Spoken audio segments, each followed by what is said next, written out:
Hello everyone, Steve here, back again with another tabletop baseball video. Going to try something a little different this time. One of you recently commented that you would like to see some kind of video where I'm doing gameplay or something to that effect.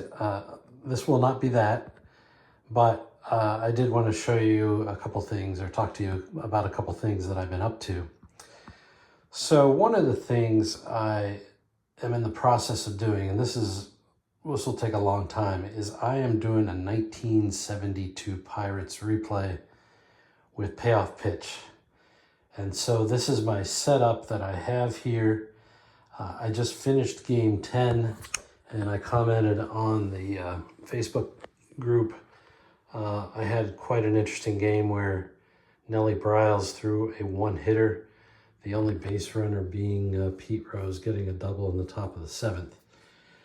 So that was kind of exciting. I like low-scoring games generally because, to be honest, I really get bogged down when there are runners on base. The other interesting characteristic of this game, and this is true of Payoff Pitch generally, and this may become a subject of another video, but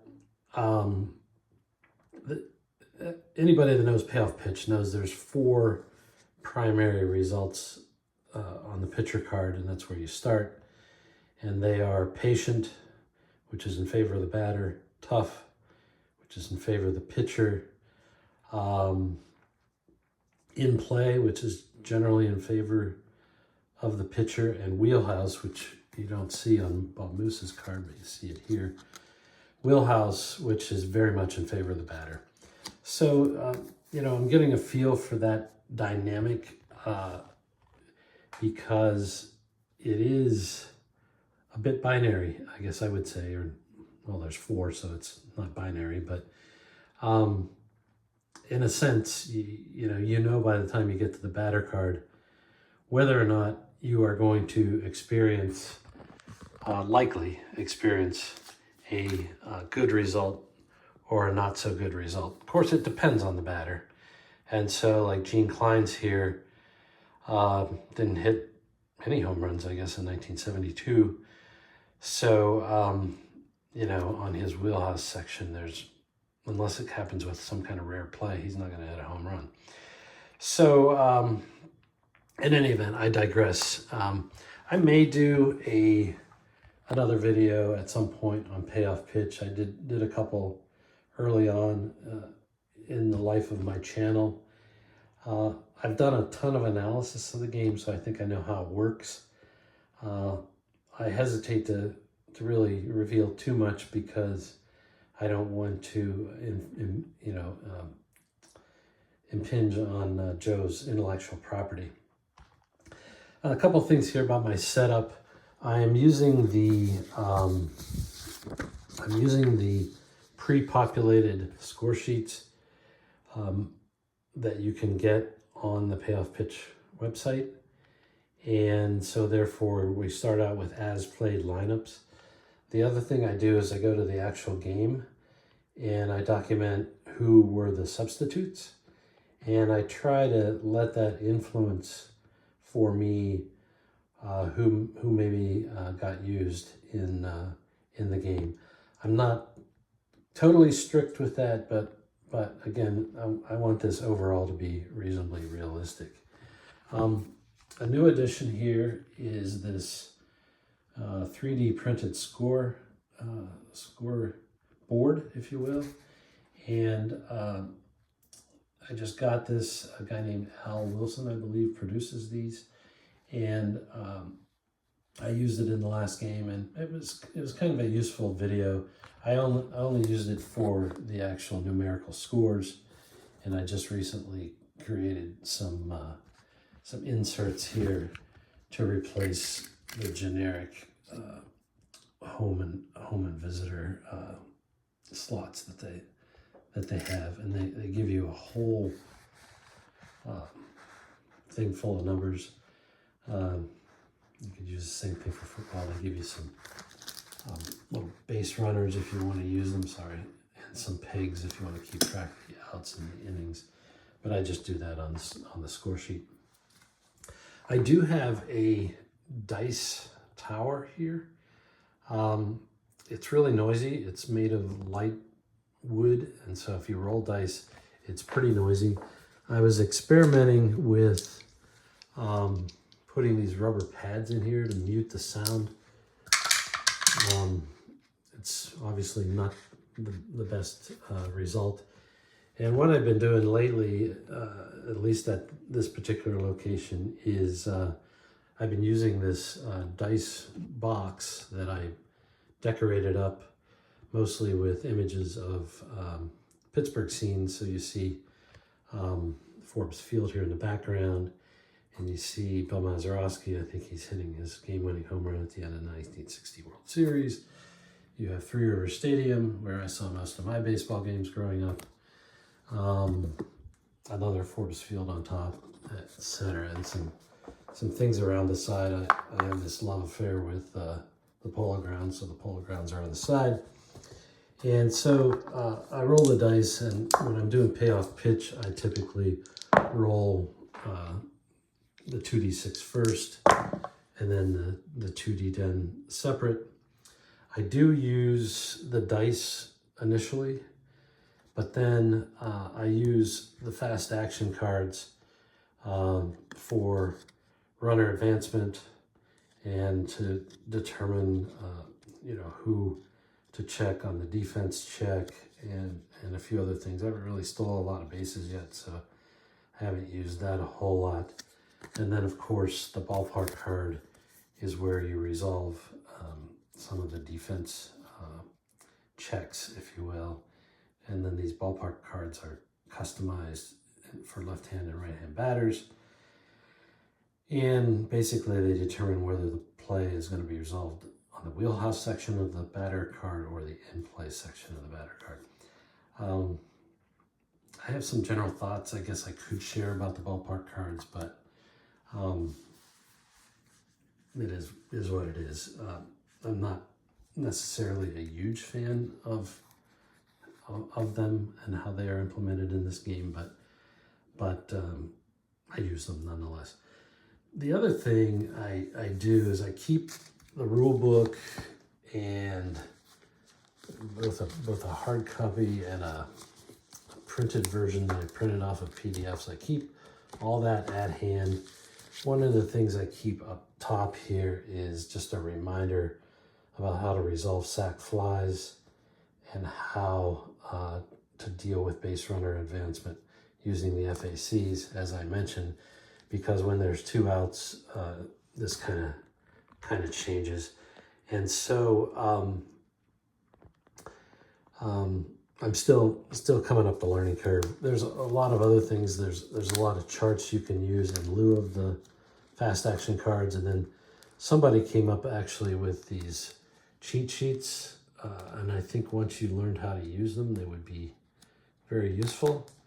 I don't tend to use those, but I came across them at some point, and so on. And then I have the rare plays close at hand, and those come up maybe once a game or so on.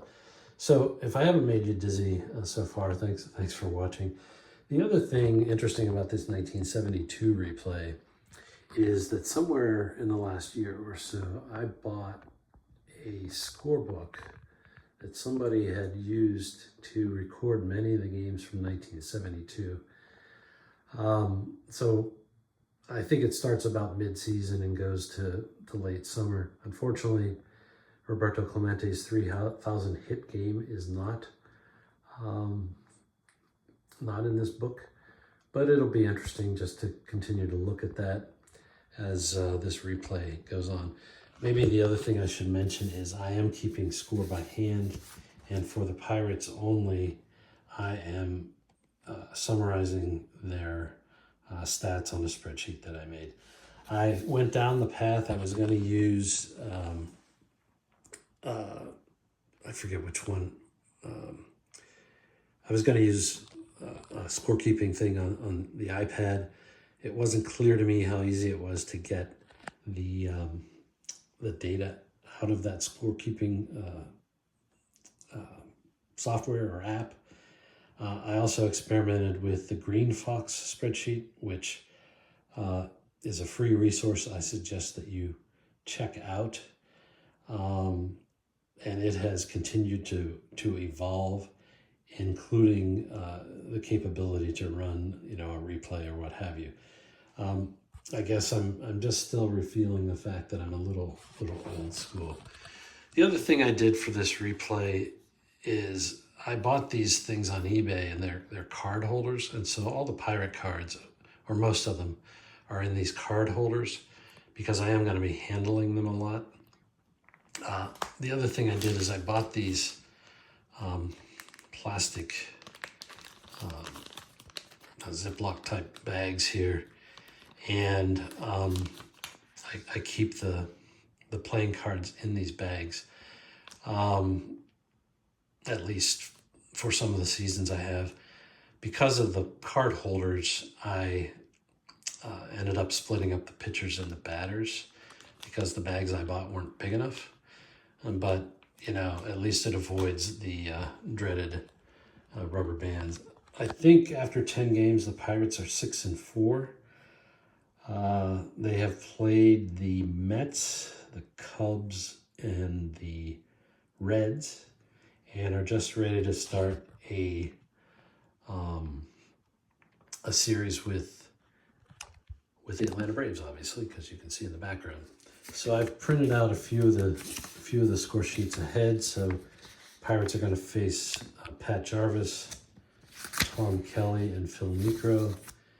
And the Pirates pitchers are Bob Moose, Luke Walker, and Bob Johnson, who I guess all three of those are starting solid starting pitchers. I would say Doc Ellis and Steve Blass were still the aces of the staff. And I would say, in my opinion, the 1972 Pirates were probably better than the 1971 team that won the World Series. I remember in coming home from school, and Game 5 of the playoffs was on TV against the Reds. Johnny Bench had tied up the game with a home run, and our man, Bob Moose, actually wild pitched in the winning run. And so the Reds went to the World Series and went on to face the A's, who, of course, won their first of 3 World Series in the 70s. So I digress a bit. If you want me to digress a bit further, Bob Moose pitched a few more years for the Pirates. Decent pitcher, but as a sad warning to any of us or all of us, Bob Moose died on his birthday, driving, I think, home from his birthday party, and purportedly was drunk driving. So fair warning to all of us. Didn't mean to end on a downer, so I'll end on an upper. I have continued to decorate my memorabilia room, and so I have up on the wall now banners from the 3 modern Pirates World Series, with the 1979 World Series being on the right, the 1960 being in the bottom center, and the 1971 on the far left. Clearly the glory days of